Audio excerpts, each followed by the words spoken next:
Hello friends, कैसे आप सभी। आई होप आप सब अच्छे होंगे।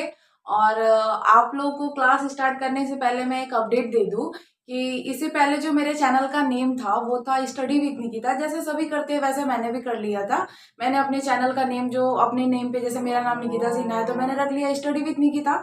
बट मैंने जब उस चैनल पे वीडियो अपलोड करना शुरू किया तो उस चैनल पे बहुत सारे नाम थे स्टडी विद निकिता से। तो मुझे कहीं ना कहीं लगा कि नहीं, ये बाद में जाके मुझे प्रॉब्लम क्रिएट करेगा। लेकिन क्या होता है ना कि जब आप चैनल नेम आप कर देते हैं, चैनल बना लेते हैं, तो उस पे 14 डेज का रेस्ट्रिक्शन लग जाता है कि 14 डेज में आप उसका नाम नहीं चेंज कर सकते, नेम नहीं चेंज कर सकते हैं। तो लगभग 14 डेज के बाद वो रिस्ट्रिक्शन जब 14 डेज का हटा तो मैंने अपने चैनल का नेम चेंज कर लिया और मैंने अब अपने चैनल का नेम रखा है ऑनलाइन हिंदी जर्नी। और आज से मैं ऑनलाइन हिंदी जर्नी ही मेरे चैनल का नाम रहेगा। तो चलिए क्लास स्टार्ट करते हैं। और welcome to my new channel online Hindi journey में आप सभी का स्वागत है।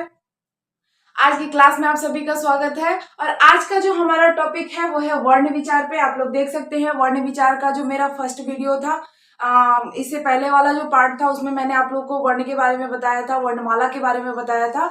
और आई होप कि आप सबको वो क्लास अच्छी लगी हो और मुझे सपोर्ट करिए, मेरे हर वीडियोस को वॉच करिए, मेरे चैनल ऑनलाइन हिंदी जर्नी को सब्सक्राइब करिए। और इसी के साथ करते हैं इस क्लास को भी स्टार्ट। और आप लोग देखिए वर्ण विचार मैंने यहाँ पे लिख रखा है। वर्ण विचार, वर्ण विचार में मैंने इससे पहले वाले क्लास में आप लोग को बता दिया था कि वर्ण किसे कहते हैं, वर्ण के कितने भेद होते हैं, स्वर कौन कौन से हैं, स्वर कितने हैं, व्यंजन कितने हैं, संयुक्त व्यंजन कितने हैं, इसके बारे में। उसके बाद मैंने वर्णमाला के बारे में बताया था कि वर्णमाला किसे कहते हैं, इन सब के बारे में बताया था। और आज हम लोग डायरेक्ट चर्चा करेंगे वर्णों के भेद के बारे में। डायरेक्ट वर्णों के भेद पर हम लोग चर्चा करेंगे। इससे पहले मैं आप लोग को बता दूं कि वर्ण किसे कहते हैं। वर्ण उस मूल ध्वनि को कहते हैं जिसे और अधिक खंडित नहीं किया जा सकता, जिसे और अधिक तोड़ा नहीं जा सकता, उसे क्या कहते हैं, उसे वर्ण कहते हैं। इससे पहले वाले क्लास में मैंने आप लोग को बताया था कि जैसे कि राम है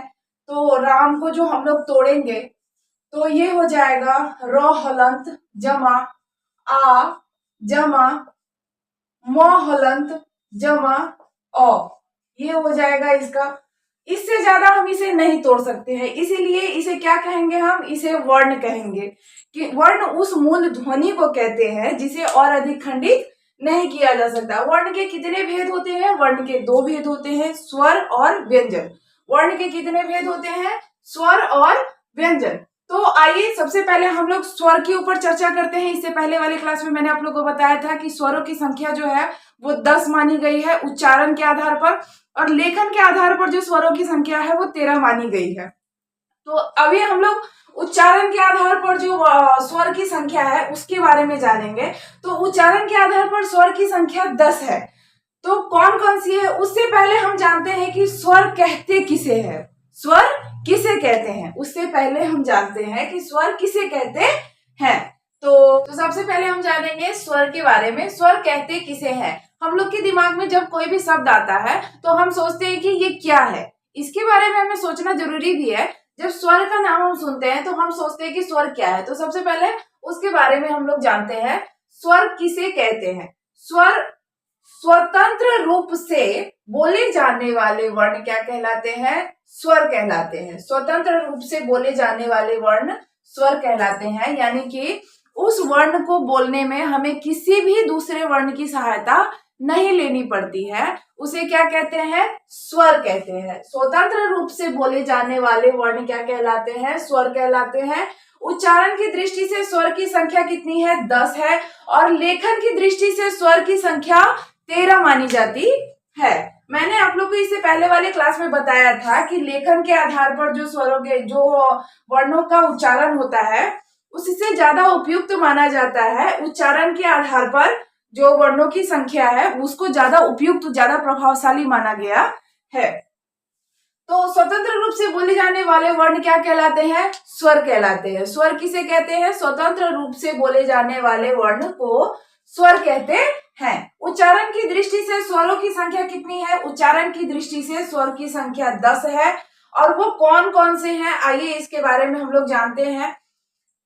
10 स्वर कौन कौन से हैं, अ आ ई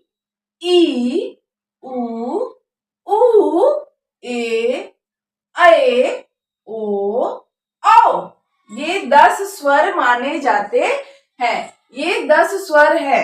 ये स्वर की संख्या कितनी है? 10 है। कौन कौन से? अ, आ, ई, उ, ए, ऐ, ओ, औ। ये कौन कौन से? ये कितने हैं? 10 है। ये टोटल 10 स्वर है। स्वर की संख्या कितनी मानी जाती है? 10। स्वर किसे कहते हैं? स्वतंत्र रूप से बोले जाने वाले वर्ण स्वर कहलाते हैं। स्वर की संख्या कितनी है? 10 है। ये 10 स्वर मैंने यहाँ पे लिखे हैं। ये कौन कौन से हैं? अ, आ, ई, उ, ए, ऐ, ओ, औ। ये 10 स्वर है। अब हम इनका उच्चारण स्थान जान लेते हैं कि ये जो 10 स्वर है इनका उच्चारण स्थान क्या है, इनको से इनका उच्चारण करेंगे। तो सबसे पहले हम जानते हैं अ और आ के बारे में। अब देखिए अ और आ का जो उच्चारण स्थान है वो कंठ है। जैसे आप जो वॉइस निकालेंगे, जो आप बोलेंगे ना, तो आप देखिएगा अ, आ, तो ये कंठ से निकलती है। तो इसलिए अ और आ का जो उच्चारण स्थान है वो क्या माना जाता है? कंठ माना जाता है। अब ई और ई का उच्चारण स्थान तालु माना जाता है। कंठ के सीधे ऊपर वाले हिस्से को तालु कहा जाता है। कंठ से थोड़ा सा आगे जब आप आएंगे तो उससे जो ऊपर वाला हिस्सा होता है ना, उसे तालु कहा जाता है। ई और ई का जो उच्चारण स्थान है वो है तालु। आप बोल के देखिएगा ई। अब उ और उ का जो उच्चारण स्थान है वो ओठ है। उ और उ का उच्चारण स्थान ओठ है। आप बोलकर देखिए उ, तो इसका जो उच्चारण स्थान है वो ओठ माना जाता है। अब ए और ऐ का जो उच्चारण स्थान है वो कंठ और तालु दोनों माना जाता है। जैसे आप बोलिएगा ए, ऐ, तो आपका ना तालु और जीभ के बीच में स्पेस बनाना पड़ेगा, तभी आप ए और ऐ बोल पाएंगे। तो इसीलिए कंठ से निकलती है, स्वर कंठ से निकलती है और वो तालु में आके टकराती है, तभी हम ए और ऐ बोल पाते हैं। तो ए और ऐ का जो उच्चारण स्थान है वो कहाँ माना जाता है? कंठ और तालु से माना जाता है। अब ओ और औ का जो उच्चारण स्थान है वो कंठ और ओठ से माना जाता है। जैसे ओ, औ, तो आप देखिएगा ना, कंठ से स्वर निकली तो मुंह को हमें बनाना पड़ेगा, हमें वो आकार देना पड़ता है ओ, औ। तो इस तरह से कंठ और ओठ से जो इसका है उच्चारण स्थान माना जाता है ओ और औ का। तो ये 10 स्वर के बारे में मैंने आप लोग को जानकारियां बताई। और अंग और अह जो है उन्हें अनुस्वार और विसर्ग कहा जाता है।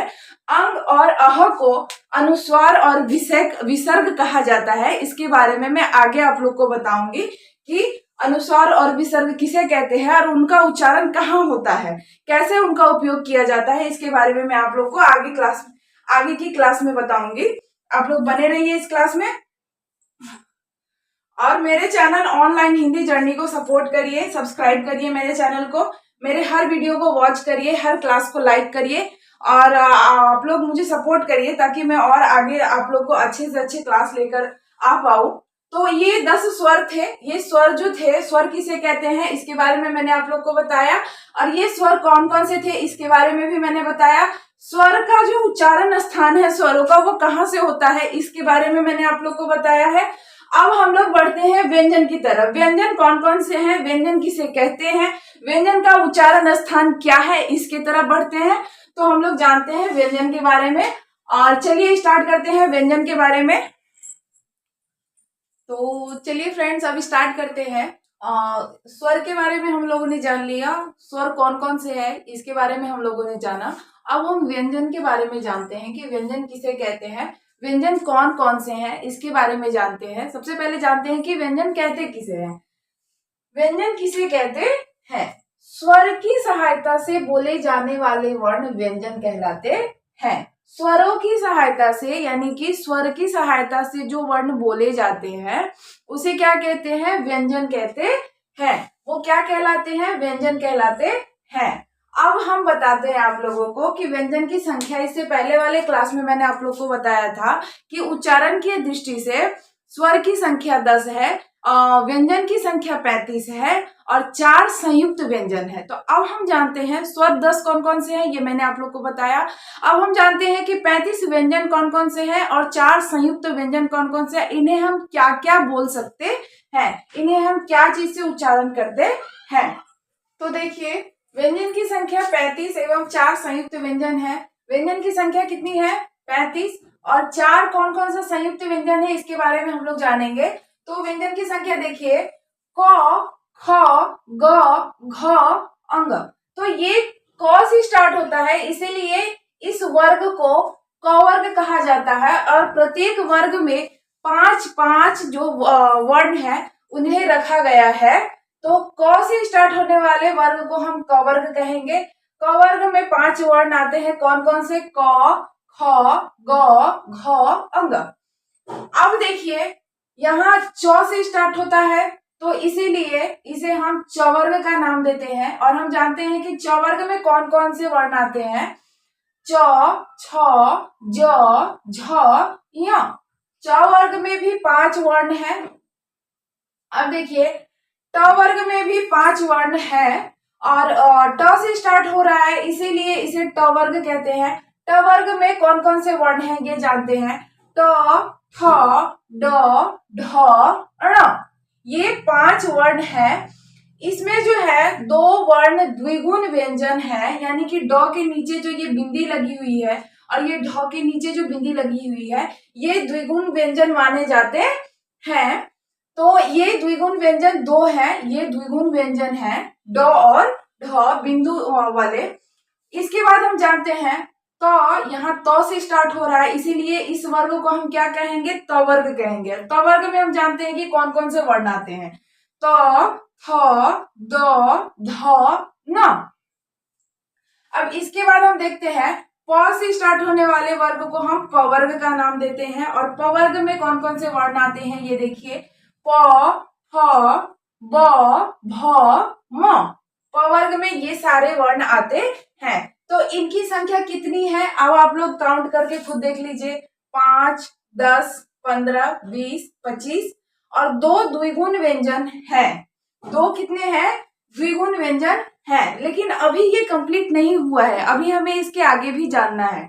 अब देखिए, ये तो क वर्ग, च वर्ग, ट वर्ग, त वर्ग और प वर्ग हो गए, यहां तक तो ये हो गए। लेकिन अब देखिए, य, र, ल, व। य, र, ल, व जो है अंतःस्थ व्यंजन बोले जाते हैं। अंतःस्थ व्यंजन ये बोले जाते हैं। य और व जो है अंतःस्थ व्यंजन बोले जाते हैं। र जो है वो लुंठित है और ल जो है वो पार्श्विक है। र जो है वो लुंठित है, क्योंकि वो जब आप र बोलिएगा ना तो वो लुढ़क कर आता है बाहर, लुढ़क कर, वो स्वर लुढ़क कर बाहर की तरफ आती है, इसीलिए र लुंठित माना जाता है और ल पार्श्विक माना जाता है। जब आप ल का उच्चारण करेंगे ना तो वो एक स्पर्श करता है।